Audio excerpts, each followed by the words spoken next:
Magandang buhay at welcome sa isa na namang episode dito sa kusina ni Dan Levy. At ang recipe natin sa araw na to ay Ilonggo version ng adobong kangkong at ang tawag namin dito ay apan-apan.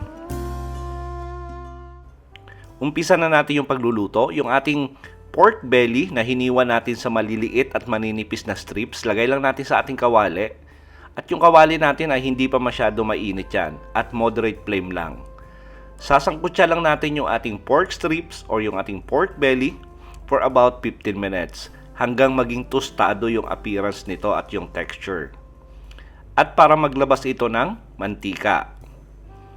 Ngayon pag okay na, hahango na natin, tatabi na muna natin yung ating karne. At yung naiwang mantika dyan ay dyan na tayo magigisa. Lagay na natin yung ating bawang at yung bawang natin ay tinadtad lang natin ng medyo pino. Tapos gigisa lang natin to mga siguro 20 to 25 seconds or hanggang maging light brown. Tapos pag okay na, sunod na natin yung ating sibuyas. At yung sibuyas natin ay hiniwa lang natin yan sa maninipis. Ngayon, gisa natin yung ating sibuyas hanggang sa lumabas na yung amoy nito at yung bango at maging translucent na yung appearance. Sunod na rin natin yung ating kamatis. At yung kamatis natin ay hiniwa lang natin yan sa medyo maninipis. Tapos gigisa lang natin yung ating kamatis hanggang maging pasty yung texture or maging mushy na yung appearance. At maglalagay na tayo rito ng bagoong. Yung original version nito ay gumagamit kami ng ginamos. Yung shrimp paste na dinikdik, tawag sa amin yan ay ginamos. Gigisa lang natin for about a minute. Mahinang apoy yung gagamitin natin. Tapos balik na natin yung ating sinangkutsang baboy. Yung original kasi nito ay hindi na kami naglalagay ng karne. Since naginawa natin ng medyo special yung ating apan-apan, naglagay na lang ako ng konting baboy. Naglagay na rin tayo ng tubig at saka maglagay tayo ng flavor enhancer. Naglagay ako rito ng isang pirasong broth cube. Lagyan din natin ng pamintang durog. Lagyan natin ng konting asin. Ngayon, depende po yan sa inyo kung anong level ng alat na gusto nyo. Tapos, naglagay na rin ako rito ng green chili para may konting anghang lang. Tapos, simmer natin for 15 minutes.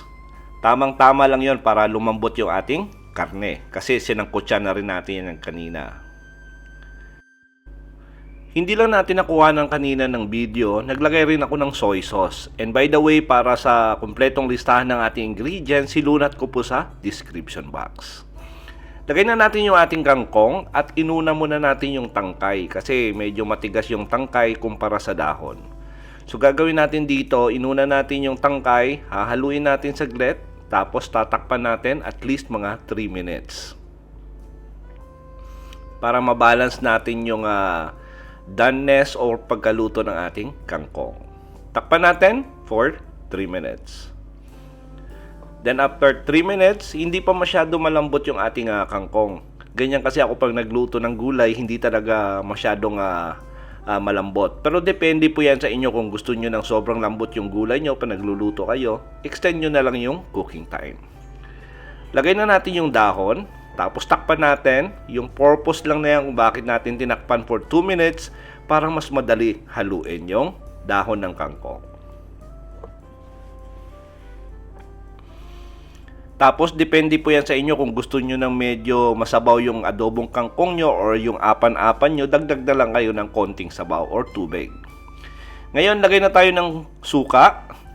Tapos, hindi muna natin gagalawin for 2 minutes yung ating apan-apan or yung ating adobong kangkong for 2 minutes.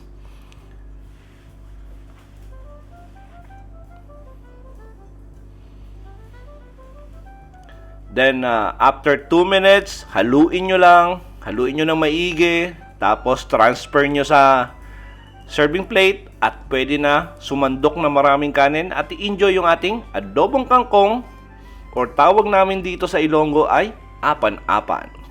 Sa lahat po na nagkagusto ng ating recipe for today, please like and share this video. Tapos kung bago po kayo sa ating kusina, please don't forget to subscribe at pindutin yung notification bell para updated kayo sa mga susunod pa nating masasarap na recipe. Salamat sa panonood at ito ang Kusina ni Dan Levy.